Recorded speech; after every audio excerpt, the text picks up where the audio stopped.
গঙ্গার প্রবল এই জলস্রোতের সময় ভরা নদীতে স্নান করতে গিয়ে তলিয়ে গেল দুই বালক। মঙ্গলবার দুপুরে এই ঘটনাকে কেন্দ্র করে ব্যাপক চাঞ্চল্যের সৃষ্টি হয়েছে মুর্শিদাবাদের সুতি থানার অরঙ্গাবাদ বালিকা বিদ্যালয় গঙ্গাঘাটে। তলিয়ে যাওয়া এই বালকদের নাম বছর 15 বকুল শেখ এবং বছর 12 বাবু শেখ। তাদের বাড়ি সুতি থানার কারবেলা কালীতলা এলাকায়।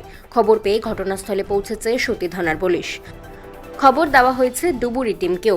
ভরা গঙ্গায় এভাবে দুই বন্ধু মিলে স্নান করতে গিয়ে তলিয়ে যাওয়ার ঘটনায় রীতিমতো শোরগোল পড়ে গিয়েছে এলাকা জুড়ে। কান্নায় ভেঙে পড়েছেন পরিবারের সদস্যরা।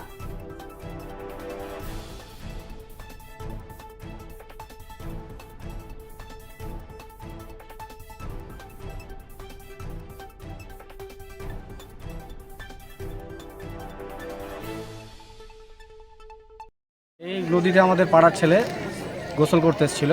কটার সময়? ওই মোটামুটি তোমার 12:30 কোনো একটার দিকে হবে। আচ্ছা তিনজন গোসল করতে এসে একজনের বয়স 15 বছর আর একজনের বয়স 9 থেকে 10 বছর। আচ্ছা, তাদের নাম? তাদের নাম একজনের বাবার নাম হচ্ছে করিম শেখ, তার নাম বকুল, 15 বছর বয়স। আর একজনের বাবার নাম মোরসালিম শেখ বাবু, ওর বয়স মোটামুটি 9 থেকে 10 বছর। আচ্ছা, তাদের বাড়ি কোথায়? কারবালা কালীতলা। আচ্ছা, আপনার কে হয়? আমার পাড়ার প্রতিবেশী, আর একজন ভাগনার ছেলে আর একজন ভাতিজার ছেলে। আচ্ছা, কটার সময় ঘটনাটা ঘটেছিল? এই 12:30 থেকে 1:45-র মধ্যে। 12:30 আপনার নাম? শহীদুল আলম। ঠিক আছে।